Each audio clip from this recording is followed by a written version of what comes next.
नमस्कार विद्यार्थी मित्रांनो आणि पालकांनो, तुमच्या सर्वांचं स्वागत करतोय गुरुद्रोणा सायन्स अकॅडमीच्या डिजिटल हंट न्यूजमध्ये।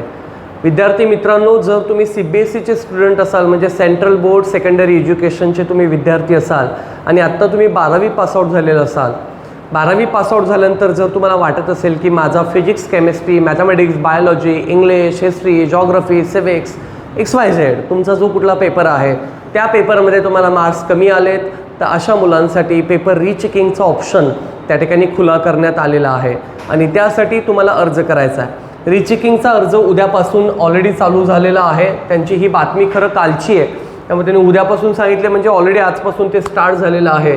त्यामुळे CBSE बोर्डचा 12वीचा पेपर दिलेल्या मुलांसाठी जर तुम्हाला तुमचा पेपर रीचेकिंग करायचा असेल तर CBSEच्या सांकेतिक स्थळावरती जाऊन तुम्हाला ती वेबसाईटवरती जाऊन तो फॉर्म भरणं गरजेचं आहे। कसा भरायचा आहे फॉर्म, तर तुम्ही cbse.government.in या वेबसाईटवरती जायचं आहे।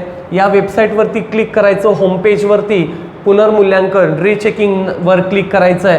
2026 रीचेकिंग 2026 या लिंकवर क्लिक करा आणि आपला रोल नंबर आणि प्रवेश पत्रक, तुमचं जे आय कार्ड आहे, तुमचं आपण हॉल तिकीट म्हणतो, त्याच्यावर आलेला ID नंबर तुम्हाला त्या ठिकाणी टाकायचा आहे। एकदा ते तुम्ही टाकलं की त्यांना आवश्यक ते शुल्क भरायचे आहेत।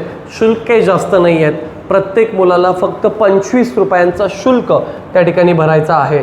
प्रत्येक प्रकारच्या पुनर्मूल्यांकनासाठी अर्जासाठी स्वतंत्र अर्ज करणं त्या ठिकाणी गरजेचं आहे।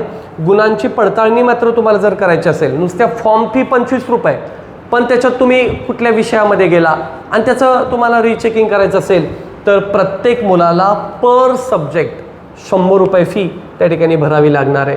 या व्यतिरिक्त उत्तरे तपासून घ्यायची असतील तर प्रत्येक प्रश्नासाठी पण 25 रुपये, हे तुमच्या माहितीसाठी सांगतो। नुसते मार्क्स बघायचे आहेत तर 100 रुपये, पण मार्क्स बरोबर तुम्हाला उत्तर रीचेकिंग करायचे आहेत परत, तर पर क्वेश्चन 25 रुपये तुम्हाला भरावे लागणार आहेत।